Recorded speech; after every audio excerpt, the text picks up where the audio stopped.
Looking through the junk drawer, searching. Somewhere there's a lighter lurking to light my daughter's 14th birthday candles. I came across a bag of knickknacks, orphaned screws, expired tic-tacs, and a key from long ago. سلام دوستای خوبم، امیدوارم هر جای دنیا که هستید حال دلتون خوب باشه. به یه ویدیوی جدید دیگه از کانال من خوش اومدید. امروز قصد داریم یه پیاده روی جذاب داشته باشیم به بازارهای اطراف میدان امام و امروز حدوداً ساعت 7 بعد از ظهره و میخوایم این بازار رو با همدیگه پیاده روی کنیم. با ادامه این ویدیو همراه من باشید. ممنون که کانال منو سابسکرایب میکنید و با لایک و کامنت های قشنگتون از من حمایت میکنید. خیلی دوستتون دارم. دم تک تکتون گرم.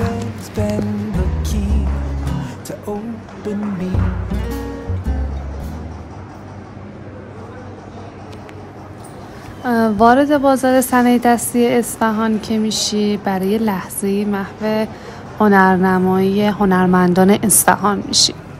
هنرمندانی که هنرهای خودشون رو روی مس و سخن و پارچه به طرح حیرت آوری به رخ بیننده میکشن.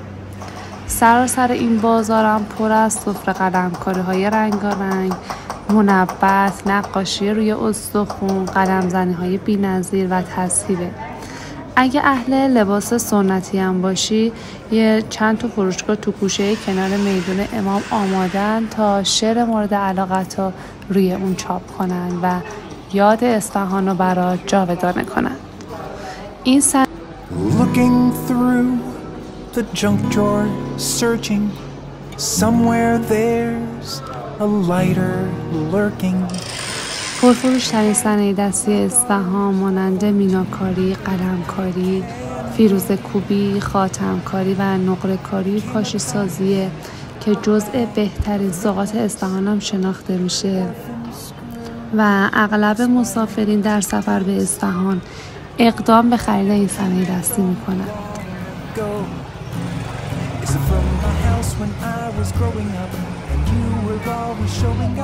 And throwing little pebbles at my window. I would tiptoe down the stairway past my parents where they شهر زیبا و تاریخی اصفهان که مورد توجه گردشگران توریستی های زیادی در سراسر جهان قرار گرفته به عنوان قطب گردشگری کشور محسوب میشه و یکی از دلایل معروفیت این شهر اصفهان داشتن صنایع دست‌های قویشه که حاصل ذوق و هنر صنعتگران اصفهانیه. Was it our apartment by the bakers when you were pushing papers and I was working second shift? At times you barely saw me, but we always had our coffee on the balcony with a morning kiss. And then at night, I'd stumble in exhausted. I would crawl in bed and snuggle you. We'd mash up like a W with angles all aligned. Even when my back was hurting me, we always fit so perfectly. You've always been the key to open me. Was it our bungalow in Findlay with a picket fence and chimney and a garden full of pretty weeds?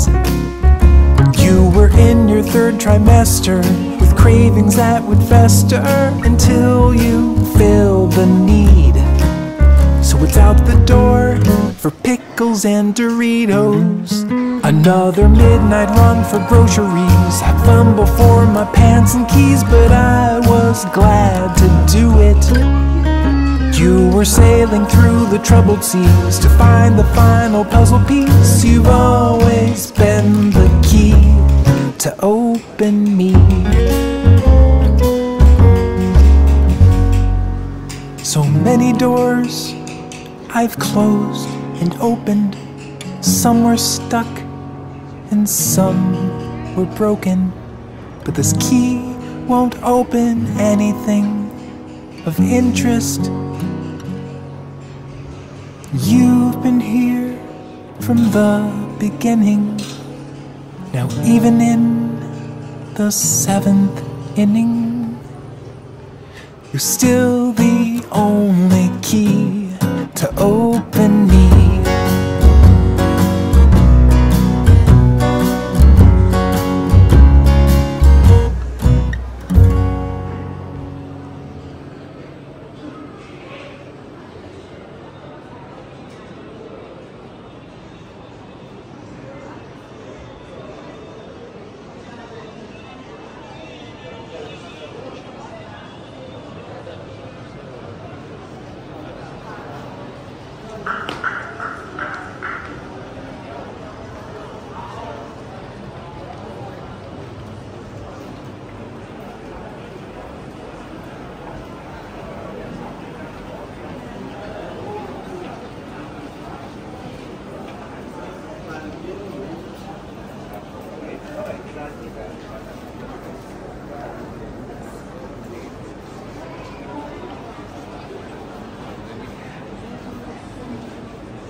یه انگشتری خرید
بیا